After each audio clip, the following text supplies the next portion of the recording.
Test, 1, 2, 3. Test,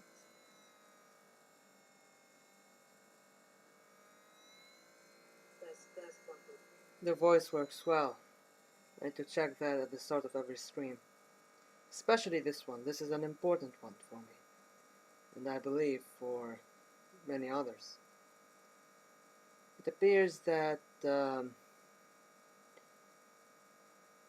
my electricity is in a peculiar position, so in case the stream cuts out too early, I'm going to continue it and call this part 1 and call the next part 2 for as long, and it's going to be multiple parts as long as we need, in fact, to give justice to this topic. Very, very, very important topic to talk about.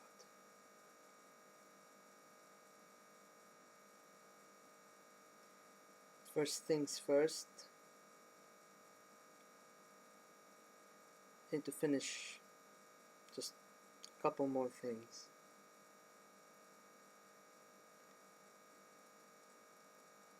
To be sure of it,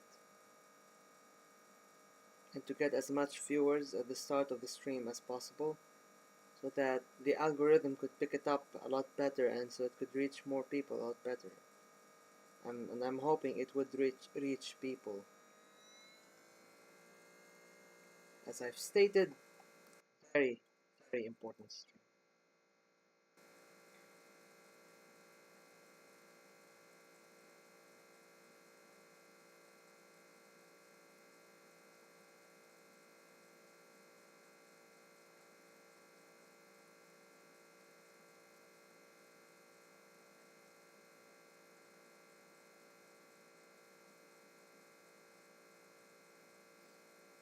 Okay? Alright. I think it is about time we start.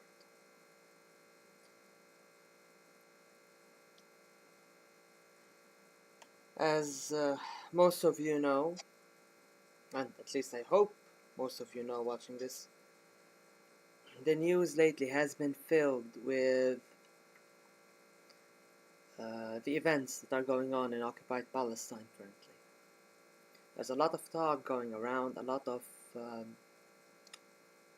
interesting positions and takes, to say the least. You know, at best they are odd, and at worst they are evil. There's not another word to describe that. Genocidal maniacy, if that's even a word.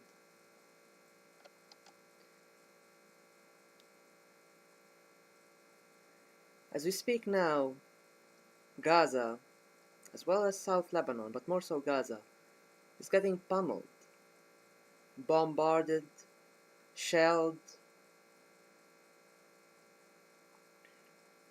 A lot of horrible things are happening.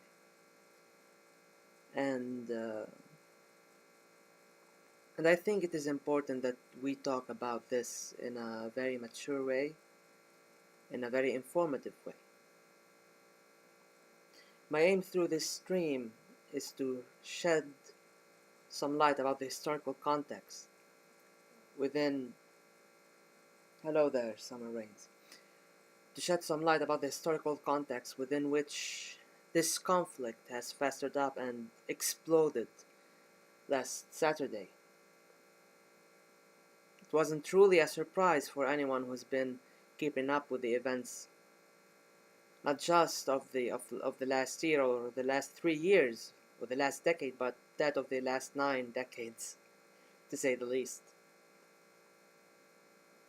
But with such a grand topic, where can we even start? I think our first stop would have to be the end of World War I. The Great Arab Revolt, the Balfour Declaration. A declaration by the United Kingdom that promises the land of Palestine to the Zionist movement. A movement that has formed initially as an atheist movement, nationalist movement that aspired to create a Jewish homeland in any given place in the world. Wherever the Zionist movement could set its foot in, it shall be the home of the Jewish people. So they said. Ultimately, after considering Argentina, I believe Ghana as well, if I'm not mistaken, they picked Palestine. And as I said, they aim to create a Jewish state, which in and of it, which itself, that very ideology opposes Judaism, the religion in which Zionism claims it represents. And they would explain a part of why there's many Jewish people that oppose Zionism and oppose Israel.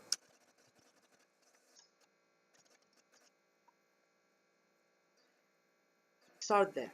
The end of World War I, the Sykes-Picot Agreement, an agreement between Britain, France, and Russia to carve up what's left of the Ottoman Empire, as it has become the sick man of Europe. But of course, Russia hasn't gained anything in the end because it had its own revolution, the Bolshevik Revolution. It became the Soviet Union, and it ended a period of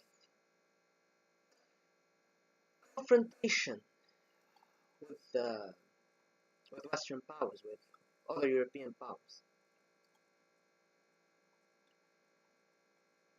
The Sykes-Picot Agreement initially, well, after it was revised multiple times, it aimed to carve up the spheres of influence in the Middle East. I actually prefer the term West Asia or the Arab Mashriq rather than the Middle East. The Middle East is more of a colonial term.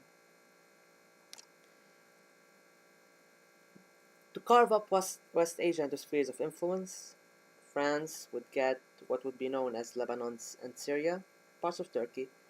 Britain will get what's now known as Jordan and Iraq, as well as it already has its Gulf colonies. Supposedly, two Arab states, Arab State A and an Arab State B, would form to keep semblance of their promise to the Arab people. And Palestine was supposed to be an international zone that, of course, later became a protectorate under the British, and it was prepared to become what will be known as Israel. So right from the get-go, we have colonialism at play. More than 100 years, more than a century ago, and this conflict has began festering. Excuse me a moment.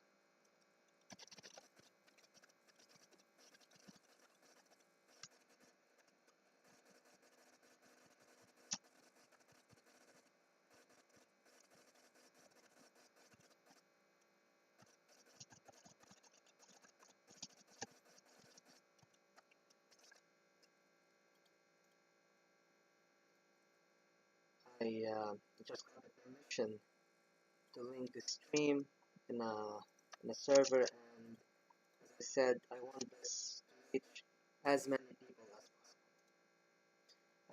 possible. SLR 44.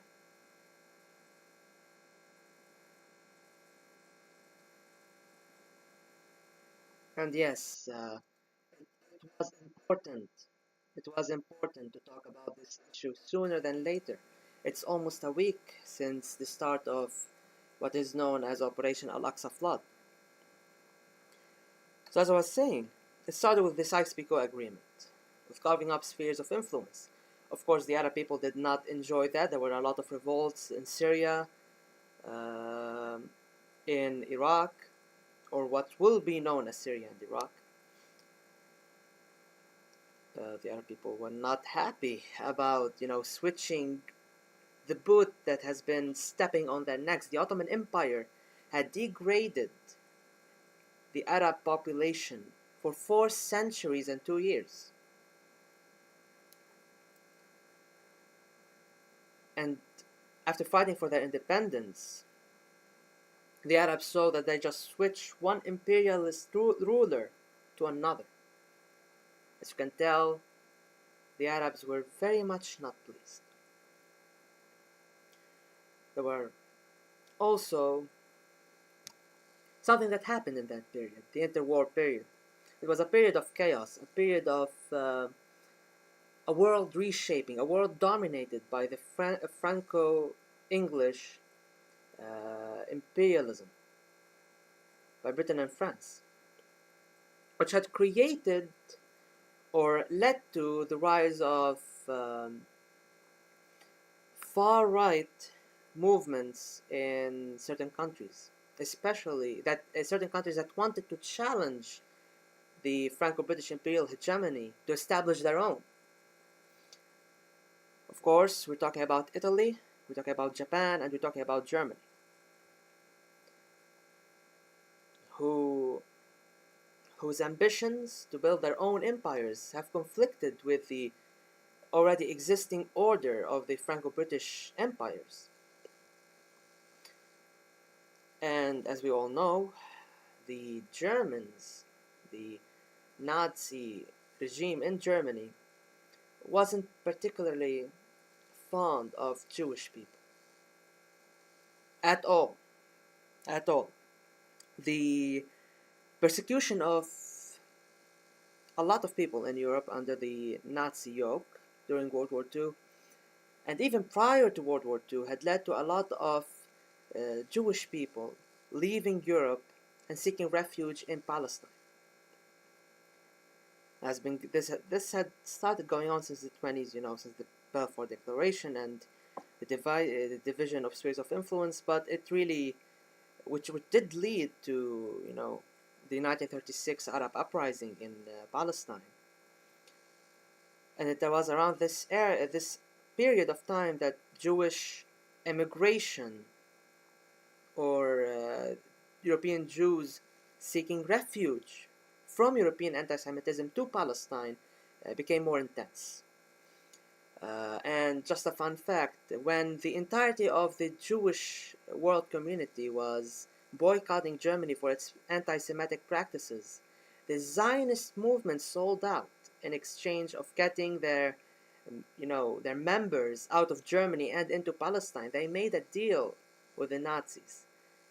So you see, the Zionist movement that claims to represent Judaism, which ultimately it does not, as what it stands for is against Jewish teachings, also cooperated with the Nazis, a regime, a far-right regime, whose main focal point was exterminating Jewish people in Europe, alongside other people, and who has, built its ideology around this pseudoscience of eugenics and a superior race. So you have the Zionists. That is something people need to know, and that is attainable knowledge. This is not some hocus pocus. This is something that you could see checking back into the older documents. You had the Jewish Bundist movement, the Jewish workers in the United States, for example, that were boycotting Germany, but then you have the Zionist movement that sold out.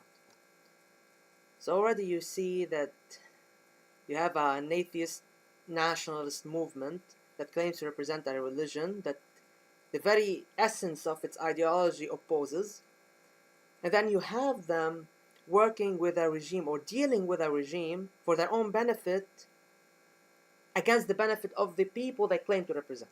So you already see there's hypocrisy in the Zionist movement. And if it only ended there, oh no.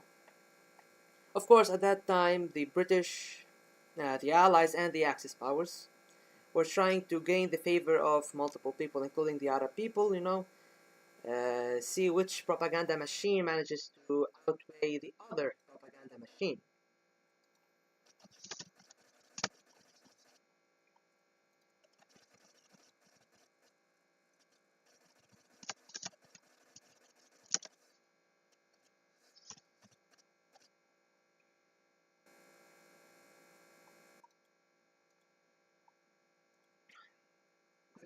machine would prevail. And there were a lot of current at that time, a lot of liberationist currents in the Arab world, because this Arab nationalist and Arab liberationist current started even before the Europeans arrived. It had already started under the Ottoman Empire. It had started to grow under the Ottoman Empire with multiple secret societies, secret organizations. I'm not talking Illuminati and the Freemasons and that kind of stuff with that there's a lot of stigma around. But I'm talking about political parties, for example, and socio-political organizations that had to be underground because of Ottoman persecution. When the Europeans arrived, their arrival did not trigger the Arab liberation movement. It was already there. The Europeans just came in and sat on burning fire. And hello, everyone who just joined in. Well, yeah, as I said, there's a lot of Orthodox Jews, for example, that oppose Zionism and says that Judaism opposes the very foundation of Israel.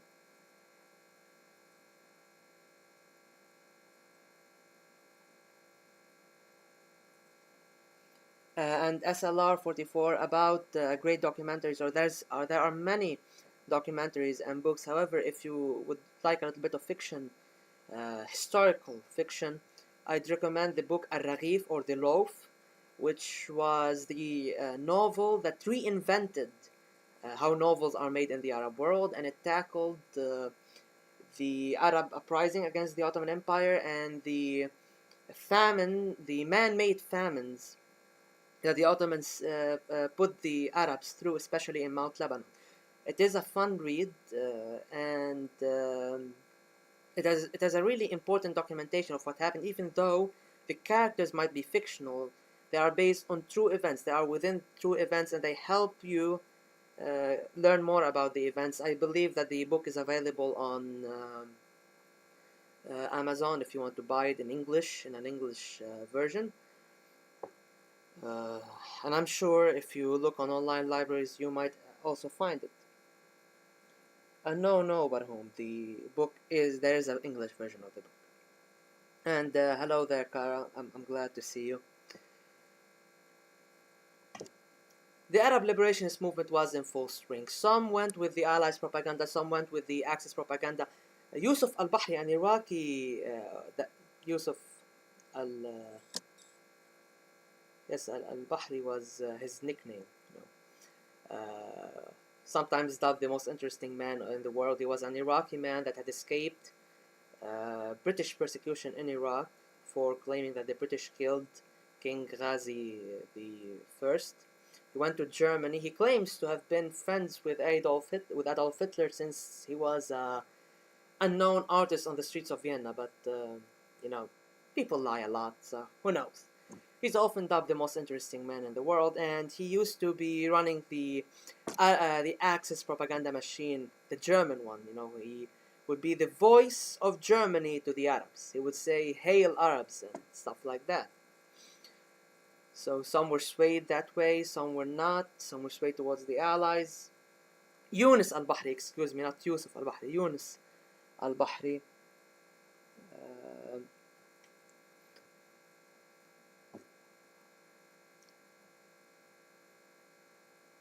Now, World War II ends. The horrors of the war are over. A lot of persecution against the Jewish people happened. A lot of people, extermination camps were liberated. The horrors of the Nazi eugenics and pretty much the entire ideology was exposed to the world in its ugly truth. And at that point, the Zionist movement, even during the Ottoman days, by the way, the Zionists did buy land from the Ottoman Empire in exchange to supporting its, putting money into its very stagnating economy. And that's actually a lie by some Islamists that claim that Sultan Abdul Hamid II was the protector of Jerusalem and all of that. He sold us out. He sold the Arabs out. He was no savior, no protector. No, he was a coward and a weak sultan and an occupier. That's what he was.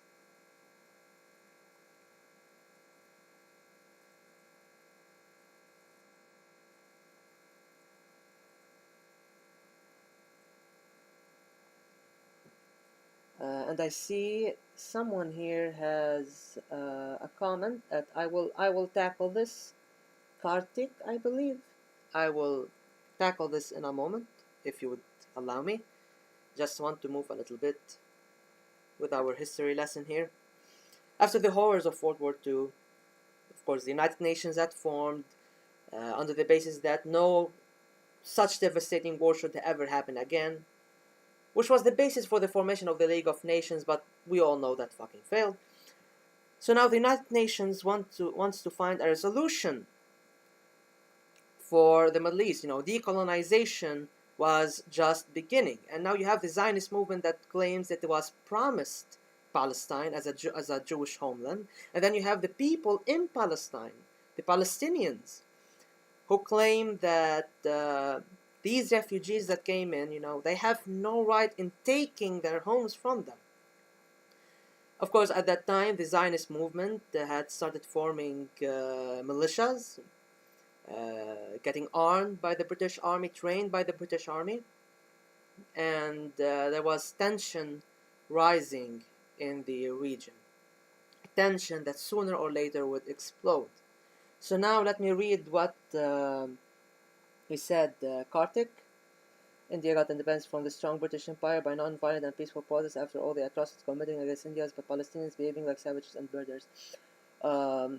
That's actually not what happened. And for your comment about why Muslims have problem with every single religion, I believe that in a lot of the world, for example, you gave the Armenian Azerbaijani issue. This is purely an ethnic issue. It's an ethnic conflict. It's not a religious conflict, as far as I know. It's more of an ethnic conflict because Azerbaijan is majority Shia Muslim, but it also has problems with Iran, which is a majority Shia Muslim, and Azerbaijan is closer to Turkey, so it's more of an ethnic issue that's going on in Armenia, and I do support the self-determination of Armenians, and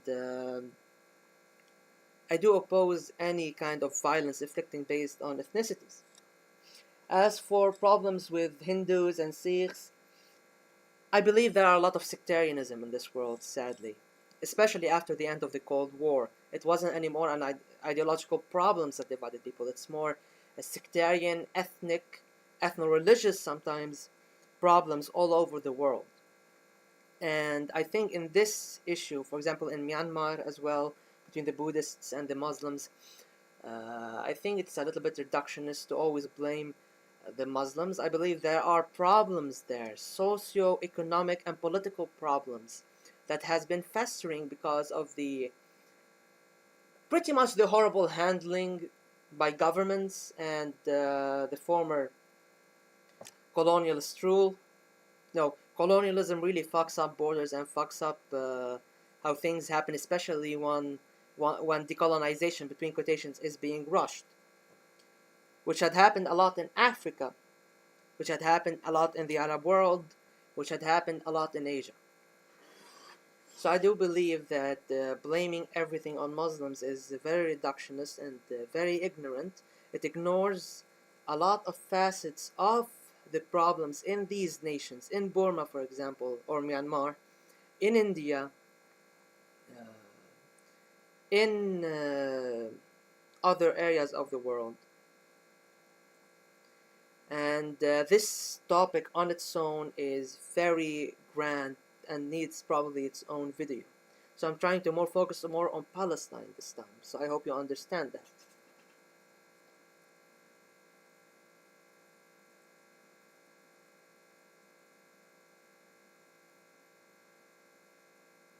And apparently the Zionists were armed as long, as far as World War I, and then they got mad because the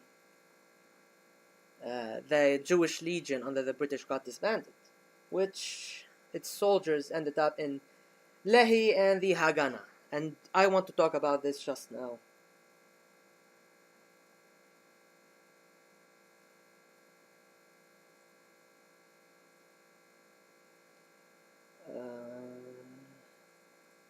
And yeah, basically the live chat right now is talking about how the British Empire specifically used a lot of divide and conquer amongst people along ethno-sectarian lines, ethno-religious lines, to keep them in perpetual fighting and pitting them against each other.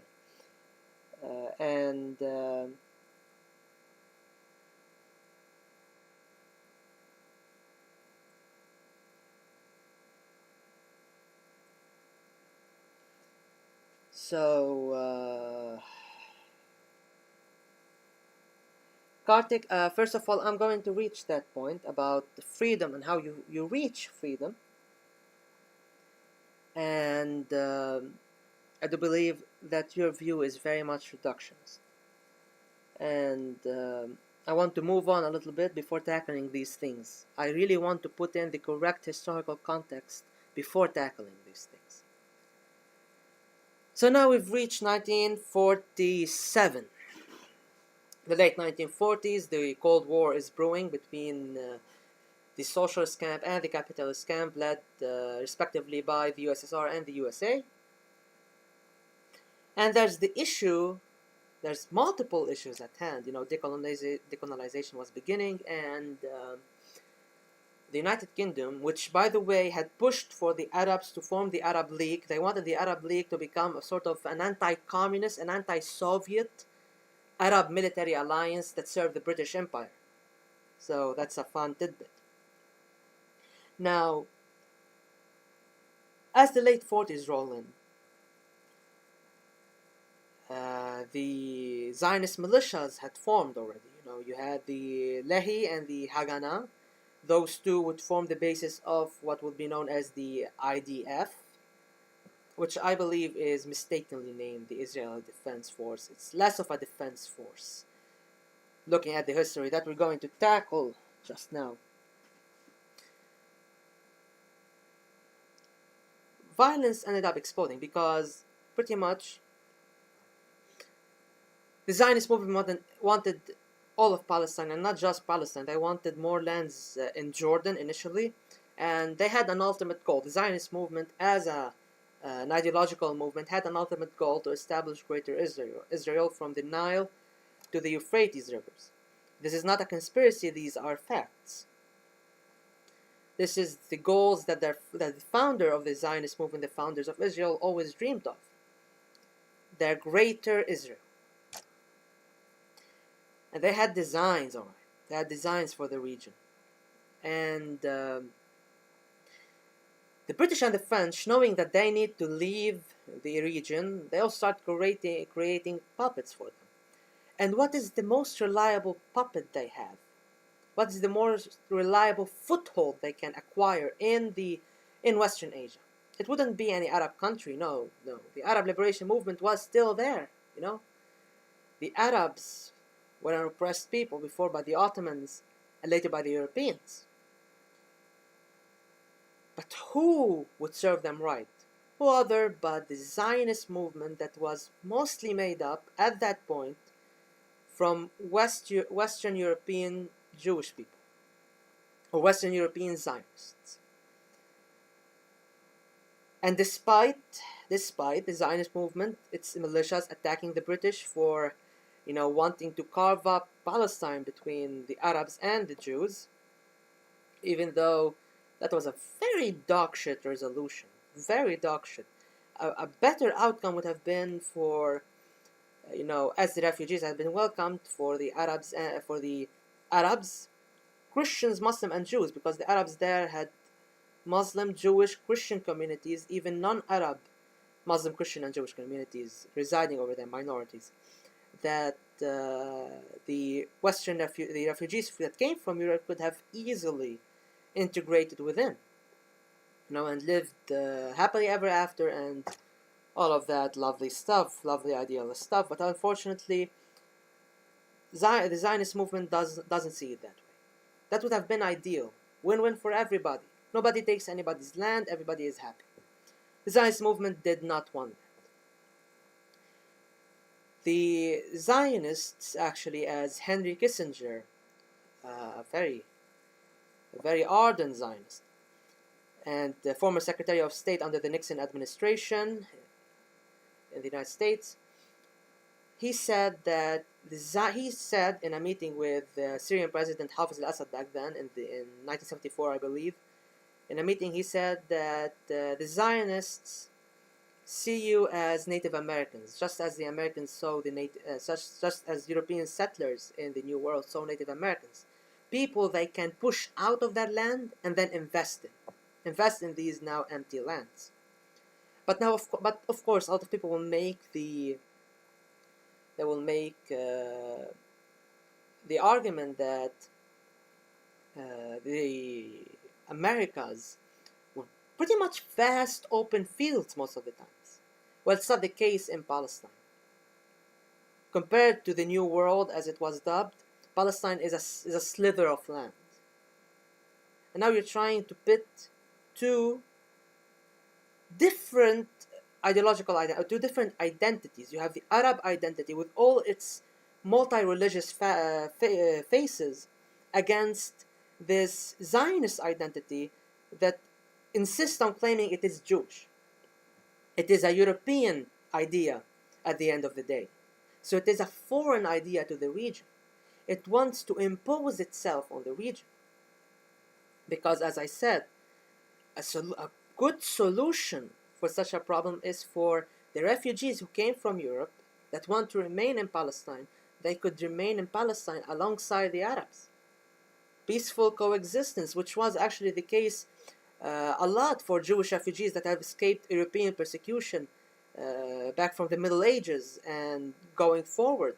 A lot of the Jews in Spain or in the Iberian Peninsula had escaped from the Reconquista and went to Muslim-controlled territories, fearing European persecution. As you can see, historically speaking, there is ground for coexistence between European Jewish refugees and Arabs, Muslims, Christians, and Jews. This is not a foreign idea.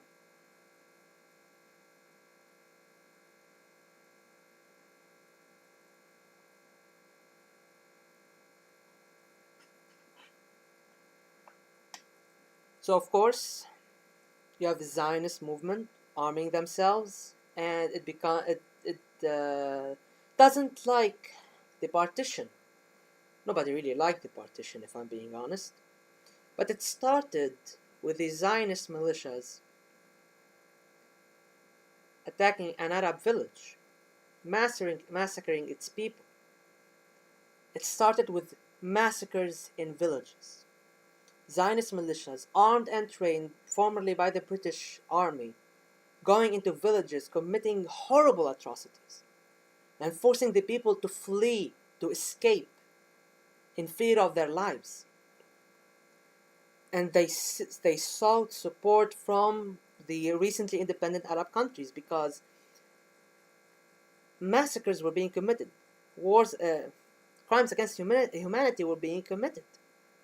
And of course, the Arabs that were being massacred by Zionist gangs, I'm not going to even call them militias, they are gangs, that's what they were, by groups like the Lehi and Haganah.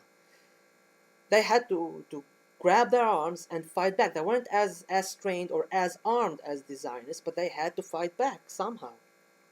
And there were also a lot of volunteers from the Arab world that came in from Lebanon, from Syria, even in Egypt. Some Egyptian pilots were or officers in the back then Egyptian Air Force, even as small as it was, they had a plan of taking off with their planes, going to Syria, and then supporting an Arab militia preparing for an attack against the Zionists to reclaim a town that they have taken through a massacre. But the plan ultimately never took place because the Arab countries finally decided, the Arab League, to intervene in what's going on, starting the first Arab-Israeli war, the War of 1948. And that war, by the way, the first General Secretary of the Arab League dubbed it as it's going to be a bloody war. And I'm not saying this between quotation marks, I'm not saying it word for word, I'm saying it a little bit from memory, so you are free to check this quote by yourself. He said that it's going to be a bloody war, something close or similar to the Mongol invasions, and it's a war where the Arabs will fight and push the Jews to the sea. This quote is usually attributed, and wrongfully so, to Jamal Abdel Nasser, the former Egyptian president, and who currently in 1948 is a soldier on the front line in the Egyptian army, surrounded in the Fallujah pocket, and who reportedly has displayed a lot of courage and a lot of vigor when fighting for Palestine. And it was there that his national awakening began to shape itself even more. He already had a national awakening, but it was going to shape itself even more towards an ultimate goal, which is Arab unity and anti-imperialism. More on that later. So the war takes place, and the Arab armies intervene. The Arabs are doing good at first. They're pushing back the Zionist gangs. Soon enough, they might even defeat them. Then there's a ceasefire. The Arab armies comply with the ceasefire. The Zionist gangs use the ceasefire as an opportunity to buy in more weapons and dig in their positions. They bought in planes from Czechoslovakia, I believe German-made planes from World War II, from the World War II era. And they used them to bombard the Arab armies and eventually win the war via a betrayal, an Arab betrayal. The king of Jordan, Abdullah I, and the son of the Sharif of Mecca, who had led the great Arab revolt against the Ottomans, had betrayed the Arab people and had sold off the Palestinians for control over the West Bank. The Israelis promised him control over the West Bank. And if you go back a little bit in history and dig into this person, we find that he did also have an agreement with Winston Churchill back in the ending of World War I. He wasn't yet Prime Minister, but I believe he was Minister of Defense. Not too sure about that. But he did have a talk with Winston Churchill, and he agreed to Zionist presence in the area. And of course, Jordanian propaganda would claim that it was to contain Zionism, because he knew if he did not agree, then the Zionists would take everything, or whatever they tried to say.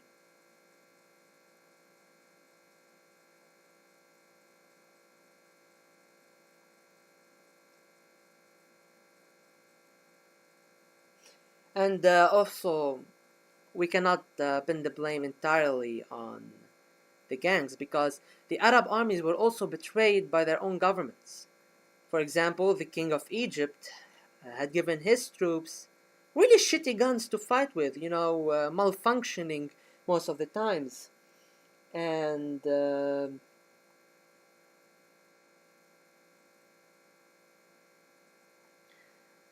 you see, what went wrong in 1948 was the Arab monarchies at the time and the Arab governments that were practically British and French agents in the Middle East, in Western Asia, they weren't really serious about this.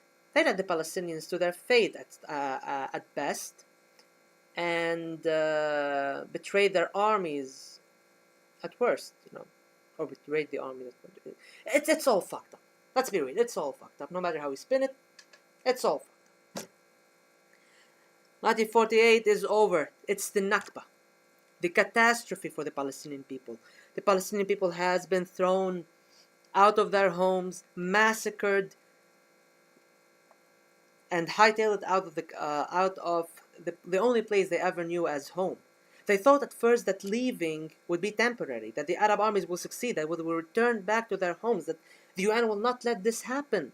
But it did happen. The catastrophe, the biggest calamity that befell the Palestinian people up to that point.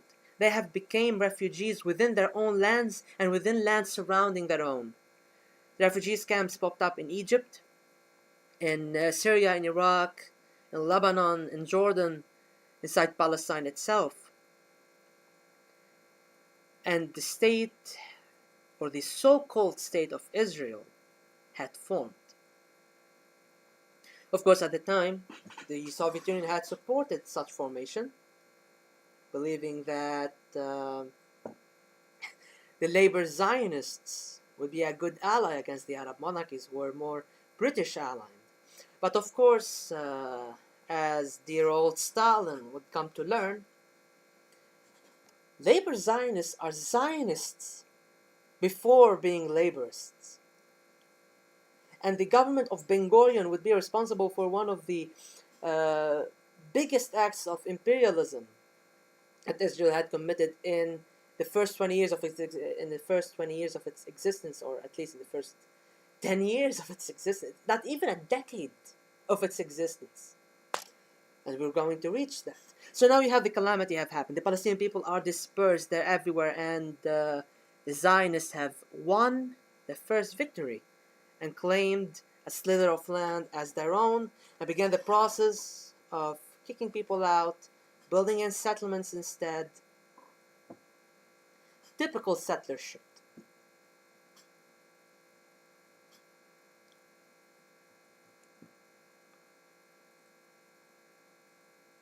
Now, things remain stagnant for a bit. Things around the Arab arena are changing.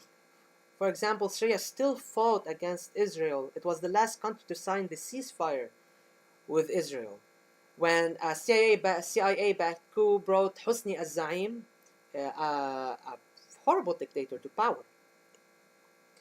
And he signed the ceasefire with Israel. And by the way,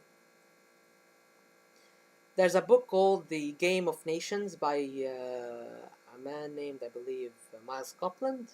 His last name is Complete. He was a former member of the CIA. And in it, he describes the Egyptian Revolution of 1952 as a coup plan supported by the United States, which is actually false, even by documents by documents later revealed from the UK and the United States. And it was more or less describing the coup in Syria that brought Hosni al-Zaim in, instead of the coup that brought the free officers in charge in Egypt. Miles Copeland, yes, that's his name.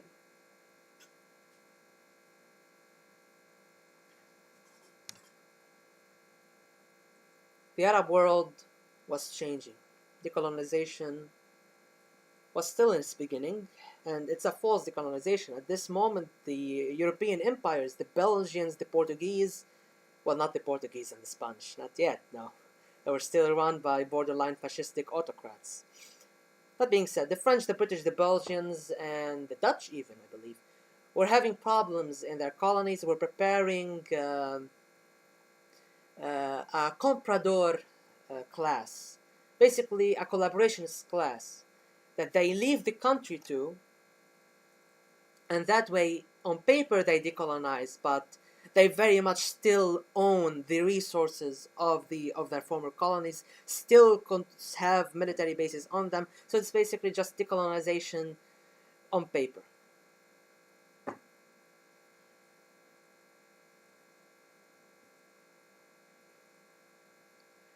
And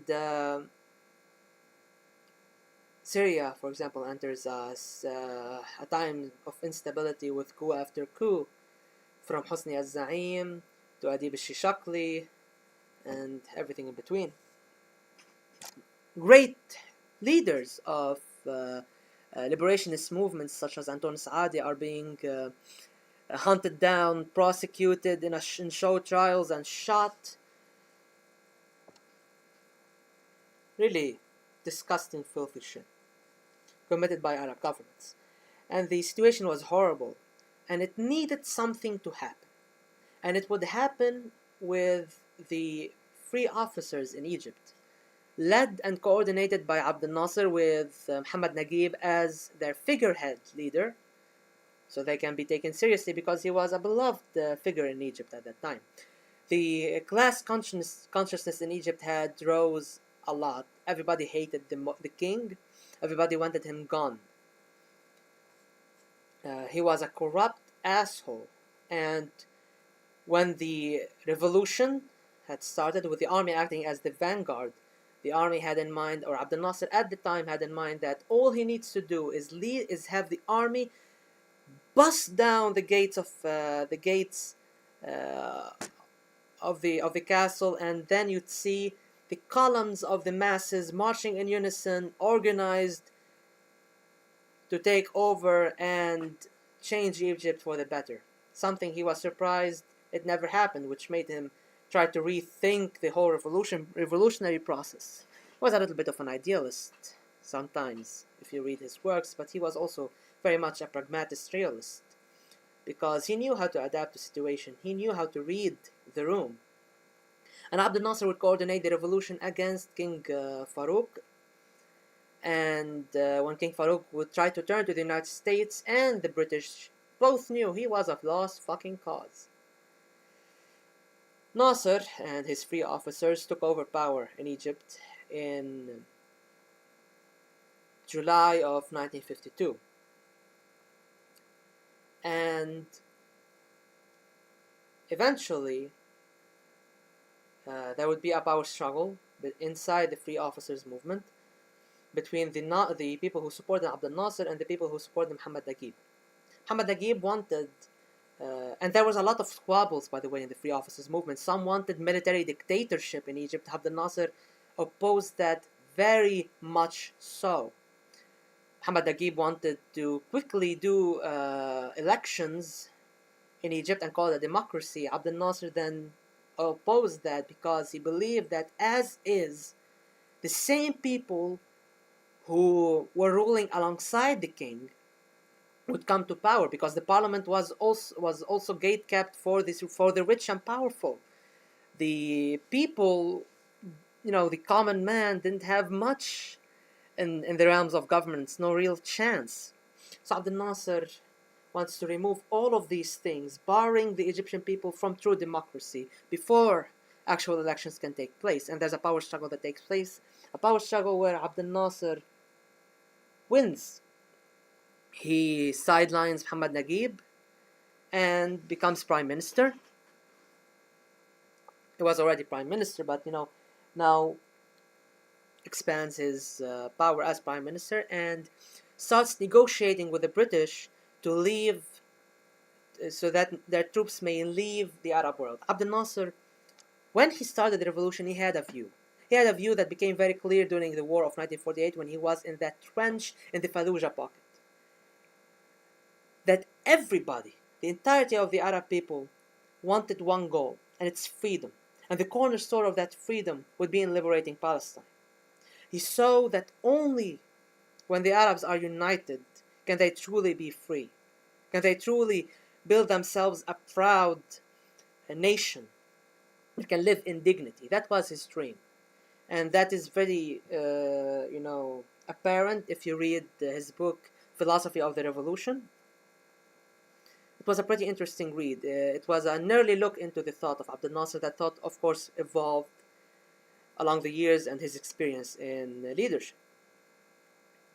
So Abdel Nasser viewed this, that Egypt had to play the central role in Arab liberation. Egypt had to grow in strength, to build its industry, to build its army, so it can support the liberation of other Arab countries, so that a united front could eventually liberate Palestine. And Israel knew this. The Zionist movement knew this, and the Zionists were starting to get worried. So they do the occasional raid, the occasional bombing on Gaza. Even back then, Gaza was administered, under Egyptian administration back then. So they do the occasional raid, try to provoke Egypt. And during that time, Abdel Nasser, as I said, was negotiating with the British.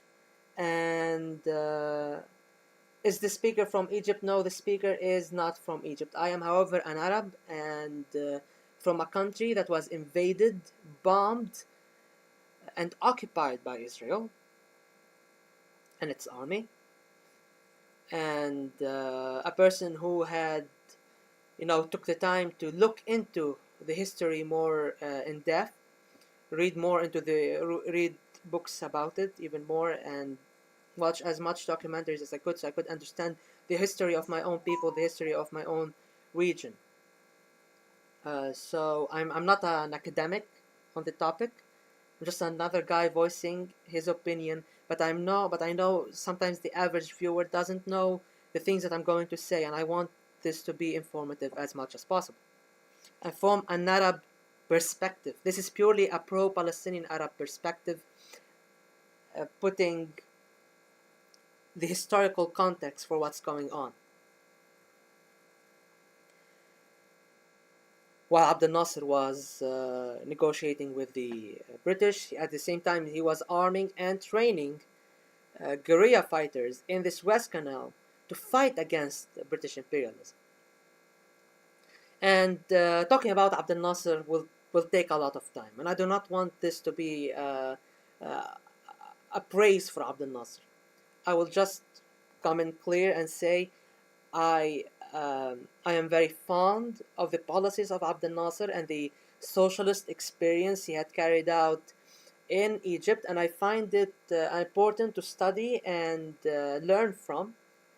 And personally, I am an Arab socialist, or a Nasserist, whatever you want to say. I'm just putting it out clearly.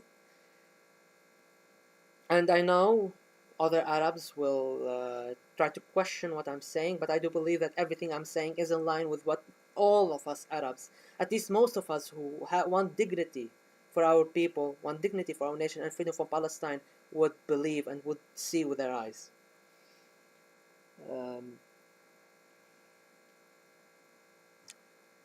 Egypt builds itself up. It becomes a powerhouse, not only in the Arab world, but also in the what was known back then as the Third World. It supports African liberation, Arab liberation, liberation movements in Latin America, or South America. I prefer using South America for it. Egypt is becoming a massive threat.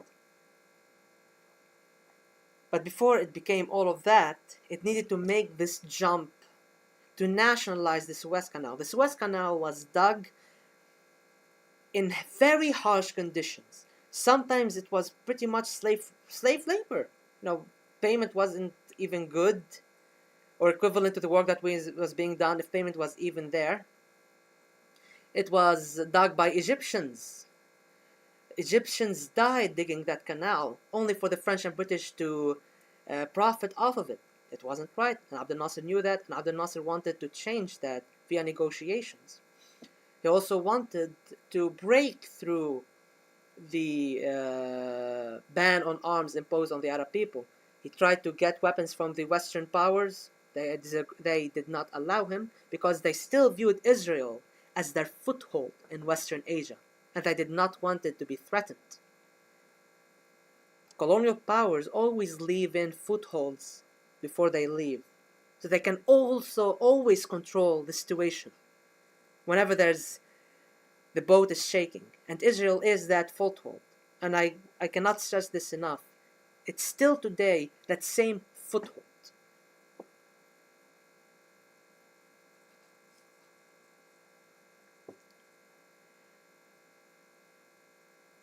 Egypt, through shenanigans, it ends up nationalizing the Suez Canal because the Western countries refused to give aid to Egypt to build the Aswan Dam, which is a very successful development project that really helped Egypt and really propelled it in terms of development, even ahead of Italy, which was a NATO member at some point in time. At a not so long past, but sometimes it feels like. The British were threatened by this. They tried again and again to show that the Egyptians cannot really work the canal properly. That failed horribly. So the British now wanted military intervention. The French also did not like the British. And by the way, the French had a socialist government back then,